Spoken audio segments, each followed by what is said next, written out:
Hello, all you positive heads out there. It's so good to be back with all you beautiful reflections of the one source consciousness that creates and animates all things. If you're new to this podcast, of course, we're super happy to have you here. And if you've been listening and enjoying for a while, I would be super grateful if you would please take a moment to give us a review on Apple Podcasts. It's one of the best and simplest ways to pay it forward and help others find the show so that they too can tap into the powerful perspectives and positive vibrations we are collectively emanating. The other unique and magical way to share this show is by sending any friends you think would benefit from listening to this podcast our Game with the Universe link at positivehead.com/game. Also listed in the show notes, which will serve them up a quote-unquote random episode when they click it. Just instruct them before clicking the link to close their eyes for a moment and sincerely ask the universe to queue up the episode that contains the insight and perspectives that they most need to hear at this point in their life journey, and then click to listen to whatever episode is synchronistically served up to them. I have heard time and time again from people about the incredible results they received playing the game. So just tell your friends magical results are guaranteed or their karma back.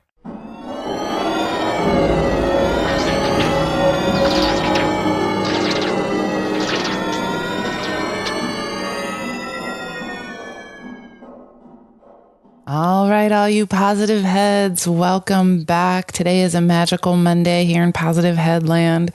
I hope you all are having a beautiful day. And I am happy to be here again while Brandon's away. I love getting to fill in. And today I'm going to read a little bit from the Kybalion, and I'm going to go over the Seven Hermetic Principles. This came up in a discussion on the Facebook group, actually, and I thought, what a great idea to go over these principles and read them. So that's what we're going to do today. But first, as you all know, what am I going to do first but read a review, because you know how much we love them. And if you haven't sent one in yet, please do so. We so love it. Brandon especially loves it because, it fuels his fire to continue this labor of love on a daily basis. So please send one in if you haven't done so yet. And this one is by CMVSAL. It's called Uplifting.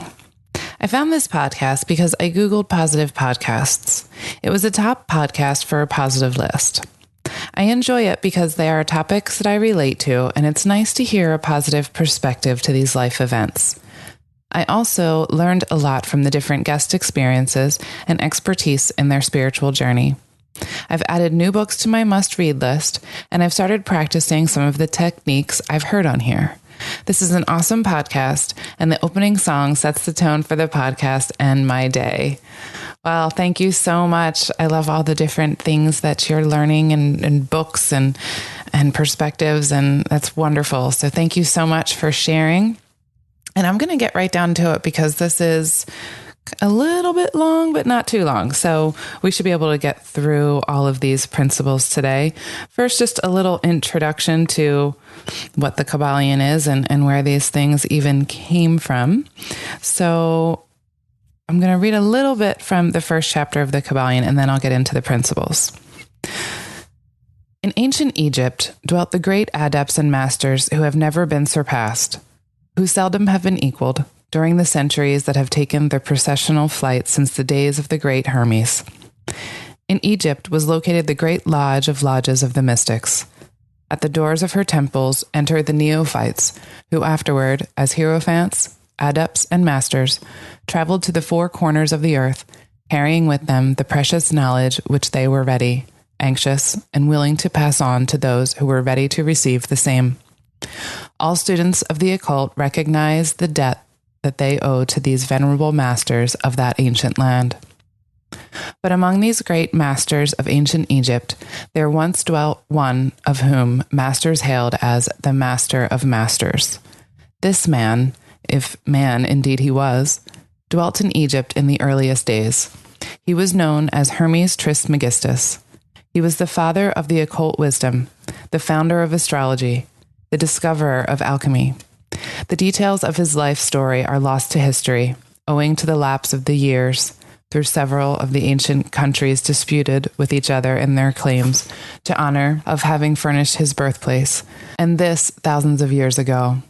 The date of his sojourn in Egypt and that his last incarnation on this planet is not now known, but it has been fixed at the early days of the oldest dynasties of Egypt, long before the days of Moses.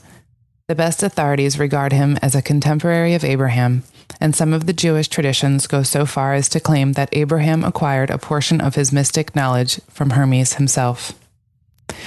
In the early days, there was a compilation of certain basic Hermetic doctrines, passed on from teacher to student, which was known as the Kybalion.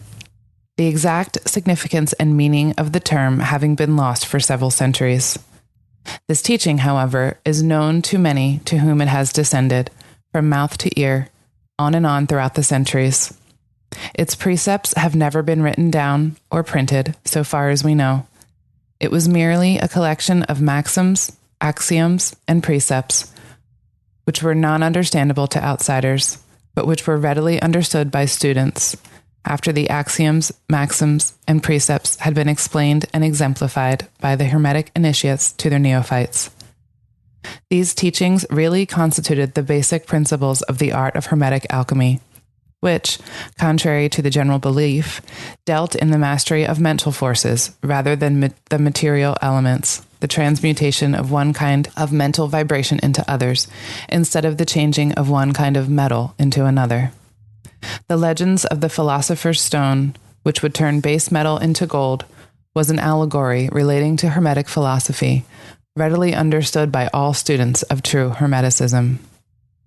The Seven Hermetic Principles. The principles of truth are seven. He who knows these, understandingly, possesses the magic key, before whose touch all the doors of the temple fly open. First principle, the principle of mentalism. All is mind. The universe is mental. This principle embodies the truth that all is mind.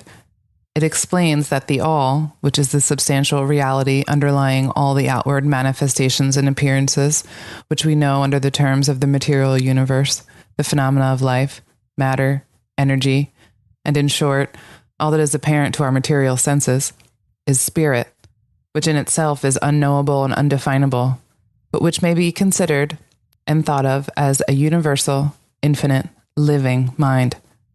It also explains that all of the phenomenal world or universe is simply a mental creation of the all, subject to the laws of created things, and that the universe as a whole and in its parts or units has its existence in the mind of the all, in which mind we live and move and have our being. This principle, by establishing the mental nature of the universe, easily explains all of the varied mental and psychic phenomena that occupy such a large portion of the public attention, and which, without such explanation, are non-understandable and defy scientific treatment. An understanding of this great Hermetic principle of mentalism enables the individual to readily grasp the laws of the mental universe, and to apply the same to his well-being and advancement. The Hermetic student is enabled to apply intelligently the great mental laws, instead of using them in a haphazard manner.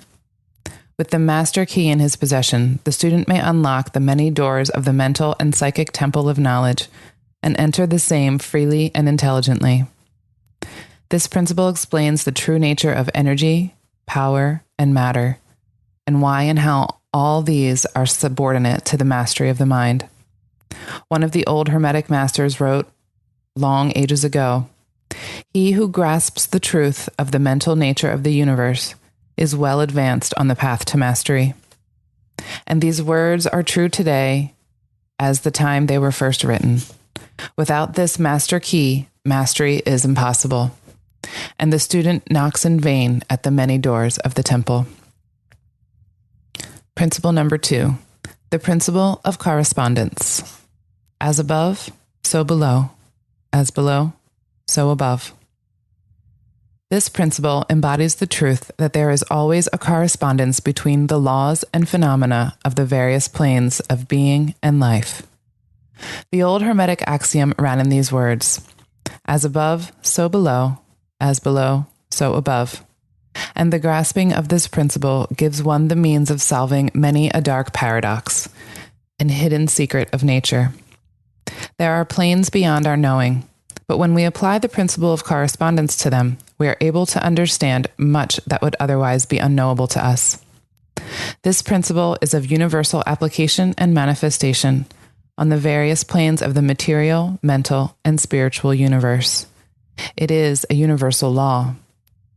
The ancient Hermetists considered this principle as one of the most important mental instruments by which man was able to pry aside the obstacles which hid from view the unknown. Its use even tore aside the veil of Isis to the extent that a glimpse of the face of the goddess might be caught. Just as a knowledge of the principles of geometry enables man to measure distant suns and their movements while seated in his observatory, so a knowledge of the principle of correspondence enables man to reason intelligently from the known to the unknown. Studying the monad, he understands the archangel. Principle number 3. The principle of vibration. Nothing rests, everything moves, everything vibrates. The principle embodies the truth that everything is in motion, everything vibrates, nothing is at rest. Facts which modern science endorses, and which each new scientific discovery tends to verify. And yet this Hermetic principle was enunciated thousands of years ago by the masters of ancient Egypt. This principle explains that the differences between different manifestations of matter, energy, mind, and even spirit result largely from varying rates of vibration. From the all, which is pure spirit, down to the grossest form of matter, all is in vibration. The higher the vibration, the higher the position on the scale. The vibration of spirit is at such an infinite rate of intensity and rapidity that it is practically at rest, just as rapidly moving wheel seems to be motionless. And at the other end of the scale, there are gross forms of matter whose vibrations are so low as to seem at rest. Between these poles, there are millions upon millions of varying degrees of vibration, from corpuscle and electron, atom and molecule, to worlds and universes. Everything is in vibratory motion. This is also true on the planes of energy and force, which are but varying degrees of vibration, and also on the mental plane, whose states depend upon vibrations, and even on the spiritual planes. An understanding of this principle with the appropriate formulas enables Hermetic students to control their own mental vibrations as well as those of others. The masters also apply this principle to the conquering of natural phenomena in various ways. He who understands the principle of vibration has grasped the scepter of power, says one of the old writers. Principle number 4, the principle of polarity. Everything is dual. Everything has poles. Everything has its pair of opposites. Like and unlike are the same. Opposites are identical in nature, but different in degree. Extremes meet. All truths are but half-truths. All paradoxes may be reconciled.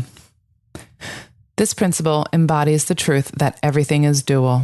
Everything has two poles. Everything has its pair of opposites, all of which were old Hermetic axioms. It explains the old paradoxes that have perplexed so many, which have been stated as follows. Thesis and antithesis are identical in nature, but different in degree. Opposites are the same, differing only in degree. The pairs of opposites may be reconciled. Extremes meet. Everything is and isn't at the same time. All truths are but half-truths. Every truth is half false. There are two sides to everything, etc., etc. It explains that in everything there are two poles or opposite aspects, and that opposites are really only the two extremes of the same thing, with many varying degrees between them. To illustrate, heat and cold, although opposites, are really the same thing, the differences consisting merely of degrees of the same thing. Look at your thermometer and see if you can discover where heat terminates and cold begins. There's no such thing as absolute heat or absolute cold. The two terms heat and cold simply indicate varying degrees of the same thing.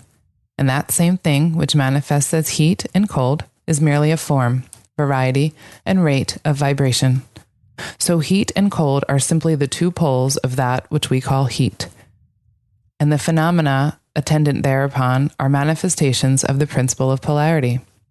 The same principle manifests in the case of light and darkness, which are the same thing, the difference consisting of varying degrees between the two poles of the phenomena.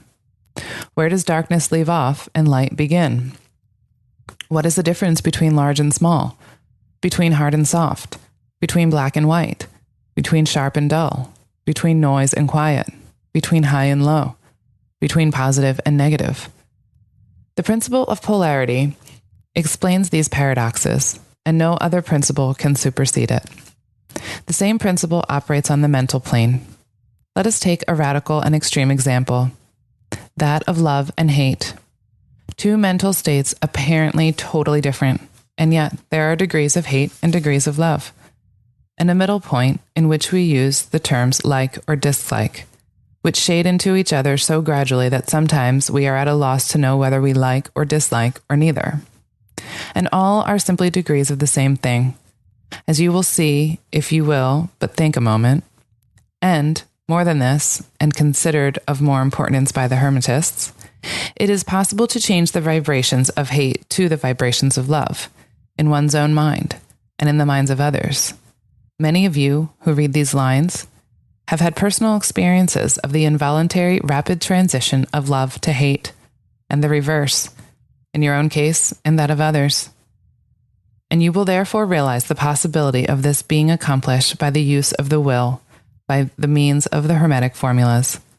Good and evil are but poles of the same thing, and the Hermetist understands the art of transmuting evil into good by means of an application of the principle of polarity. In short, the art of polarization becomes a phase of mental alchemy, known and practiced by the ancient and modern Hermetic masters. An understanding of the principle will enable one to change his own polarity, as well as that of others, if he will devote the time and study necessary to master the art. Principle 5. The principle of rhythm. Everything flows out and in. Everything has its tides. All things rise and fall. The pendulum swing manifests in everything. The measure of the swing to the right is the measure of the swing to the left. Rhythm compensates. This principle embodies the truth that in everything there is manifested a measured motion, to and fro, a flow and an inflow, a swing backward and forward, a pendulum-like movement, a tide like ebb and flow, a high tide and a low tide. Between the two poles, which exist in accordance with the principle of polarity, there is always an action and a reaction, an advance and a retreat, a rising and a sinking. This is in the affairs of the universe, suns, worlds, men, animals, mind, energy, and matter. This law is manifest in the creation and destruction of worlds, in the rise and fall of nation, and in the life of all things, and finally, in the mental states of man. And it is with this latter that the Hermetists find the understanding of the principle most important. The Hermetists have grasped this principle, finding its universal application, and have also discovered certain means to overcome its effects in themselves by the use of the appropriate formulas and methods. They apply the mental law of neutralization. They cannot annul the principle or cause it to cease its operation, but they have learned how to escape its effects upon themselves to a certain degree depending upon the mastery of the principle. They have learned how to use it instead of being used by it. In this and similar methods consists the art of the Hermetists. The master of Hermetics polarizes himself at the point at which he desires to rest, and then neutralizes the rhythmic swing of the pendulum, which would tend to carry him to the other pole. All individuals who have attained any degree of self-mastery do this to a certain degree, more or less unconsciously, but the master does this consciously, and by the use of his will, and attains a degree of poise and mental firmness almost impossible of belief on the part of the masses who are swung backward and forward like a pendulum. This principle and that of polarity have been closely studied by the Hermetists, and the methods of counteracting, neutralizing, and using them form an important part of the Hermetic mental alchemy. Principle 6, the principle of cause and effect. Every cause has its effect, and every effect has its cause. Everything happens according to law. Chance is but a name for law not recognized. There are many planes of causation, but nothing escapes the law. This principle embodies the fact that there is a cause for every effect, an effect from every cause. It explains that everything happens according to law, that nothing ever merely happens, that there is no such thing as chance, that while there are various planes of cause and effect, the higher dominating the lower planes, still nothing ever entirely escapes the law. The Hermetists understand the art and methods of rising above the ordinary plane of cause and effects to a certain degree, and by mentally rising to a higher plane, they become causers instead of effects. The masses of people are carried along, obedient to environment, the wills and desires of others stronger than themselves, heredity, suggestion, and other outward causes moving them about like pawns on the chessboard of life. But the masters, rising to the plane above, dominate their moods, characters, qualities, and powers, as well as the environment surrounding them. They become movers instead of pawns. They help to play the game of life instead of being played and moved about by other wills and environment. They use the principle instead of being its tools. The masters obey the causation of the higher planes, but they help to rule on their own plane. In this statement, there is condensed a wealth of Hermetic knowledge. Let him read who can. Principle 7, the principle of gender. Gender is in everything. Everything has its masculine and feminine principles. Gender manifests on all planes. This principle embodies the truth that there is gender manifested in everything, the masculine and feminine principles ever at work. This is true not only of the physical plane, but of the mental and even the spiritual planes. On the physical plane, the principle manifests as sex. On the higher plane, it takes higher forms, but the principle is ever the same. No creation, physical, mental, or spiritual, is possible without this principle. An understanding of its laws will throw light on many a subject that has perplexed the minds of men. The principle of gender works ever in the direction of generation, regeneration, and creation. Everything and every person contains the two elements or principles, or this great principle, within it, him or her. Every male thing has the female element also. Every female contains also the male principle. If you would understand the philosophy of mental and spiritual creation, generation, and regeneration, you must understand and study this Hermetic principle. It contains the solution of many mysteries of life. We caution you that this principle has no reference to the many base, pernicious, and degrading lustful theories, teachings, and practices which are taught under fanciful titles, and which are a prostitution of the great natural principle of gender.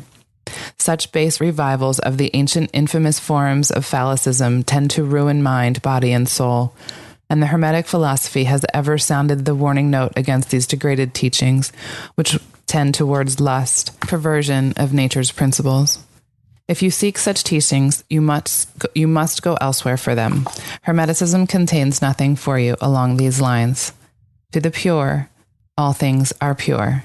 To the base, all things are base. So that was the 7 Hermetic Principles, everyone. And this book, actually, the Kybalion, goes into each one of these principles a whole lot more. But today, I just wanted to go over the basics of them because they're pretty interesting. So I hope you all think so too. And with that, I am going to be out of here for the day. I'll be back tomorrow one more time this week, and I will be leaving you with a song today. This song is by Trevor Hall called All I Ever Know. Till tomorrow, everyone. Take care.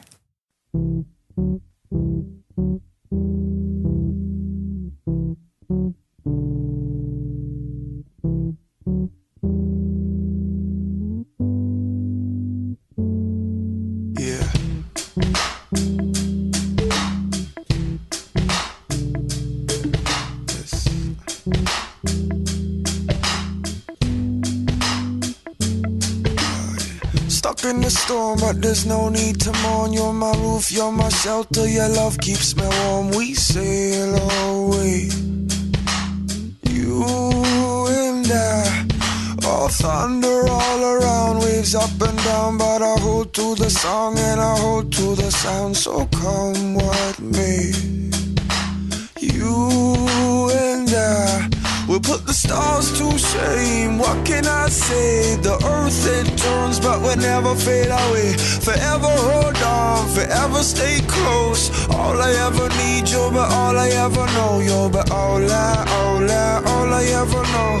All I ever know. All I ever know. All I ever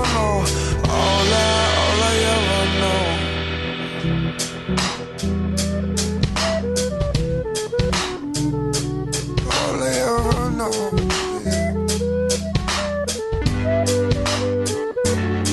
I wake from my slumber, swallow up numbers. Time falls away in the spell that we're under. I don't fear you and I. As we let go of all this, nothing we don't miss. Bliss shall explode in a second we kiss. Baby, I don't fear you and I will put the stars to shame. What can I say? The earth it turns, but will never fade away. Forever hold on, forever stay close. All I ever need, you, but all I ever know. We'll put the stars to shame. What can I say? The earth it turns, but will never fade away. Forever hold on, forever stay close. All I ever need, you, but all I ever know. You'll be all I ever know. All I ever know. All I ever know. All I ever know. You'll be all I ever know. All I ever know. All I ever know. All I ever know. You'll be all I ever know. All I ever know. All I ever know. You'll be all I ever know. You'll be all I ever know. All I ever know. All I ever know.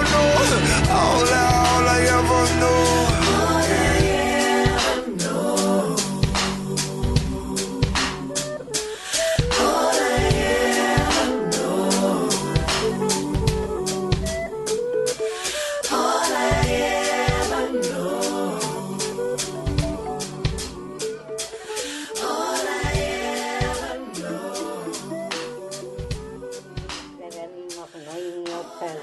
Of finding yourself as you really are.